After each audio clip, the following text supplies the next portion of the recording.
ඔබට තවමත් විශ්ව ආකර්ෂණ නොලැබුණාද? ඔබට තවමත් විශ්වයේ ලාභ ප්‍රයෝජන ගැනීමට නොහැකි වූවාද? විශ්වය ඔබව නොදකින්නේද? විශ්වය ඔබව නොසලකා හරින්නේද? එසේත් නොමැතිනම් ඔබට විශ්වය හා ගනුදෙනු කිරීමට හැකි දැනුමක් නොමැතිව සිටිනවාද?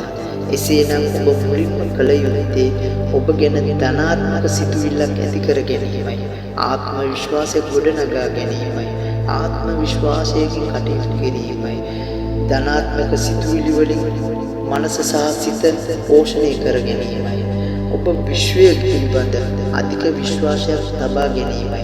කොතරම් දුරට විශ්වය පිළිබඳ විශ්වාසය තබා ගන්නේද? ඒ හා සමානව ඔබට විශ්ව ආකර්ෂණය ඒකාන්ත වශයෙන්ම ලැබෙනු ඇත. එවිට ඔබගේ සියලුම බලාපොරොත්තු ඉෂ්ට සිද්ධ කර ගැනීමට ඔබට හැකිවනු ඇත.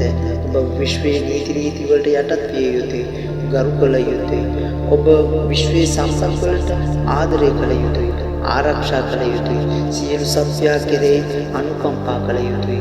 කරුණා කළ යුතුයි.